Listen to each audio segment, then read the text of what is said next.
Thank you so much, ladies and gentlemen. Welcome.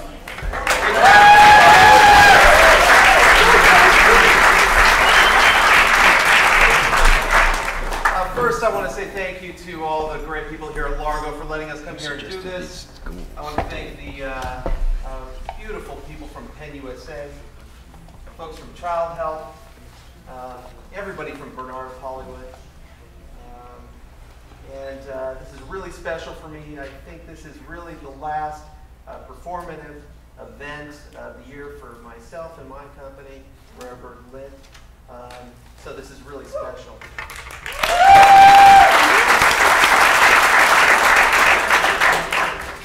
So I'm going to leave it up to the presentation to really dictate, how it should be best described. But we're here to celebrate the book Marilyn, Intimate Exposures by Susan Bernard. Yeah.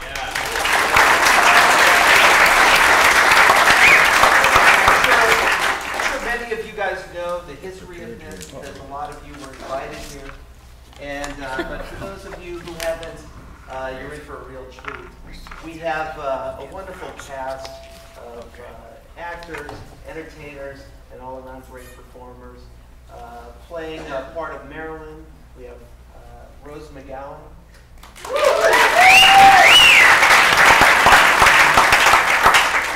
We have the Golden Globe nominated actor from the TV series Hung, Thomas Jane.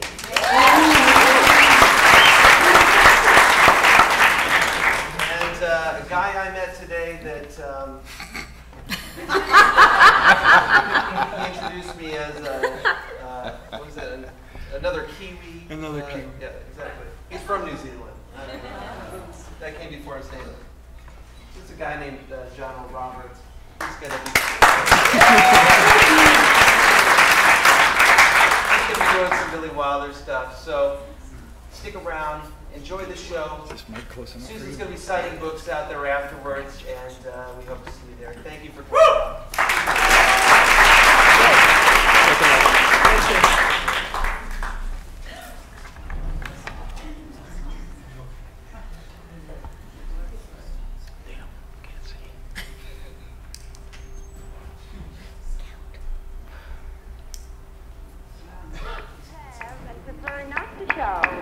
That's pretty vulgar, if you ask me. I think it's wonderful. I think it's wonderful, wonderful, wonderful. I need to turn that shit up.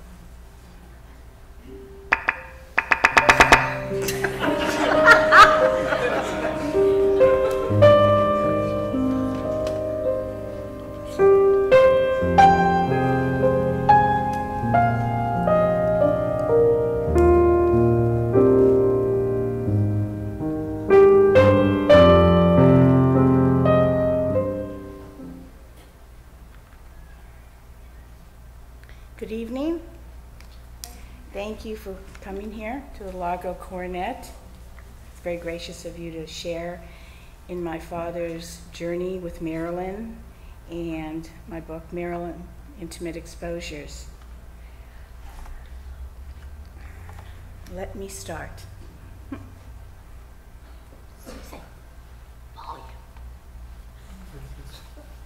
Okay, here we go. They told me to play with the crowd, so here I'm doing it. Okay. Just have a good time up there, they said. Whatever happens, let it happen. Okay. In '99, I gazed up at a skyscraper of New York City set against a gray blue sky, and there she was, Dad's Marilyn, 60 feet tall on the exterior of the Museum of Modern Art, floating as if reaching for a boundless universe. Her white halter dress tied in a bow behind her neck, dress billowing from side to side as if angel wings, just as Truman Capote once put it, the dream of being able to fly. She is unabashedly blissful, her transparent white panties revealing that she is not blonde all over. Good, you laughed. Okay. As I stood there in the sweltering heat of that July afternoon, I thought of the relevance of his photo.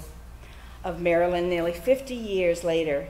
He recorded and idolized the post-war working-class woman who dared to step out of the kitchen. I recall another image of the same photographic session in which she is holding down her white skirt. Her expression is one of pleasure.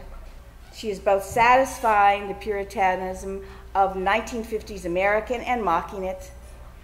Housewives, secretaries, shop girls, decades before women's lib, would see Marilyn and view their own with new eyes.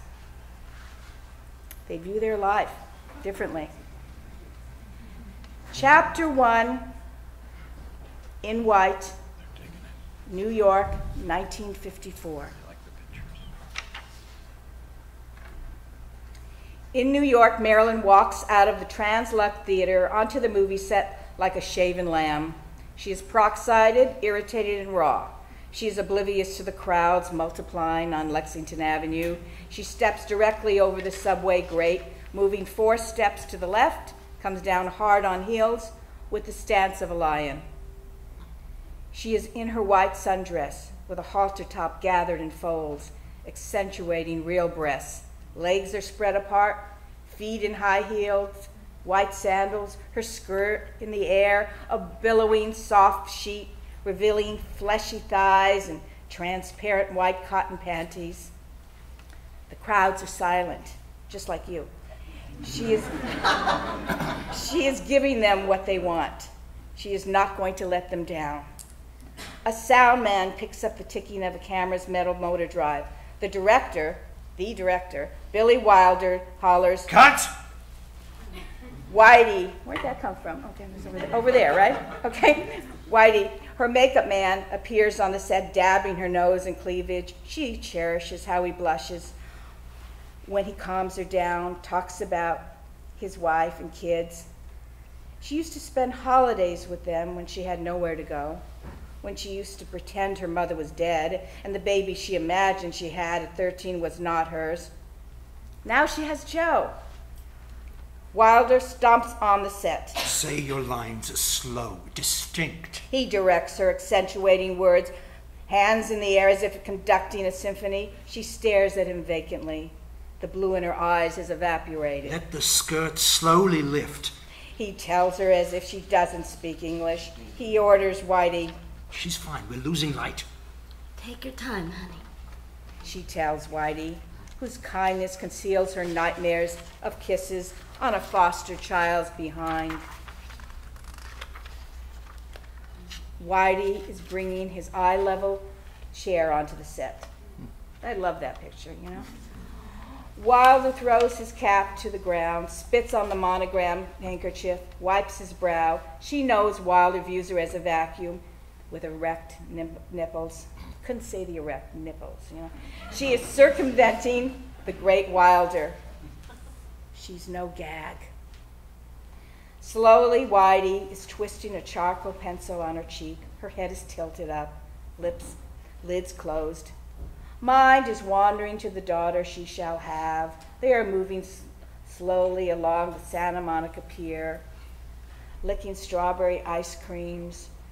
Her daughter's rust hair flies in the sea wind, ate and untouched. Whitey gently adjusts her earrings, whispers, "Let's make this a good one. We both want to fly this coop." She harnesses her heels. Wilder shouts, "Roll it!" The skirt lifts. She teases the crowd, holding her skirt down with her hands. The side of her skirt flies up, a patron saint in the image of angel wings. She is closing her eyes, opening them slightly.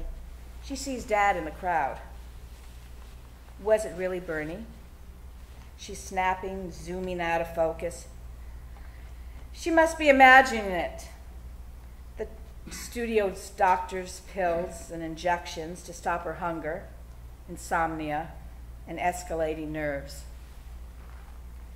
Dad is positioning himself to her right, stooping to get an upward angle to elongate her legs.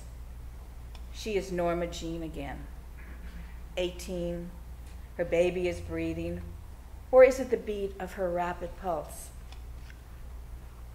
Why would Bernie be in New York? He recorded lace pink corsets, fishnet legs, sequin pasties in Vegas and Hollywood. He doesn't wait on movie sets. Perhaps the photographer has Bernie's same erudite manner and appeal. Did the photographer's little girl have bangs and auburn hair? Did she have dark-colored hair? She couldn't remember. She had simply taken too many pills. She just couldn't recall. She opens her eyes wide, and it is him. Cut! Wilder shouts for the 18th time, like a child's pale pink petticoat unabashedly flashing waist-high panties. The skirt lifts wildly, face is completely covered. The machine is blowing stronger. She hears the crowd cheering louder. Camera bulbs burst like the shattering of glass. Cut! Cut! Wilder repeats, roars. She removes herself from the set, embraces Dad. Wilder groans. Bitch. You laugh. Okay. Eyeliner streaks. What are you doing here? She asks Dad in her breathless voice, and for all within earshot to hear, she says to him, Remember, Bernie, everything started with you. Dad wrote in his journal, The scene was repeated 30 times. Marilyn was fluffing her lines. She wore only slightly transparent white silk panties under the skirt. To the bystanders, it was evident that she was not blonde all over. I refused to retouch my photos, you see. Joe DiMaggio, standing next to the newspaper columnist Walter Winchell, was watching the exhibition directly across from me. I could see DiMaggio's embarrassment turning to anger, and quickly I edged my way across the crowd, hoping to calm him down. Chapter 2, Norma Jean Doherty, 1946 to 1948. Timing is everything. Or was it destiny? Perhaps it was something magical that in July of 1946 brought the unknown Norma Jean Doherty to walk aimlessly past my dad on Sunset Boulevard just as he was leaving his dentist's office, and for him to follow her and give her his card. Wow, is that amazing? Yeah. Oh, this is in your place, great. Okay. Hollywood was the flame to the moth. Every girl, the hometown cheerleader, the girl who was told by her boyfriend, you should be in pictures, dear, rushed to Hollywood, crossing oceans, mountains, ranges, and deserts, on buses and trains, waiting at trucks. Anyone could do this. You didn't have to be born a princess or go to Vassar. They came to sit at the right soda fountain, to get through the right door, to meet the right person, the one that would shape or reshape their destiny with a single phone call. They'd bleach their hair, wondering if it was blonde enough, buy new teeth, erase an accent, and commit fraud with a new name. Hey, they never got a laugh before, but that's great. Very open audience, okay. Step up, spin the wheel. Anyone could get lucky. You're in Hollywood. In this heated carnival of pink frosted candy canes and fast roller coasters, the talent scouts peruse the fresh faces on the covers of men's magazines. If you had a good photo book, you'd be seen. It was part of the job to see newcomers. The studios had their own singing and dancing and acting schools. You could become part of the Groom for Stardom factory, put under contract, and even get a weekly check. A Bernard of Hollywood photograph of a pretty girl with a twinkle in her eye in a two-piece polka dot or leopard print bathing suit accentuating cleavage in post-war climate had become ubiquitous. His famous signature appeared on billboards, calendars, and dozens of popular men's magazines. She was not only spinning the heads of the male species, she was also turning the wheels of commerce. She sold everything, from socks to soap to sports cars, to girdles, to chocolates. Wow. She brought with her optimism, progress, and a cash register. For Dad and Norma Jean, this time would remain in memory as an intangible bond, a friendship that would outlast her marriages and various relationships with other men. Neither could have foreseen that that moment would become Hollywood history.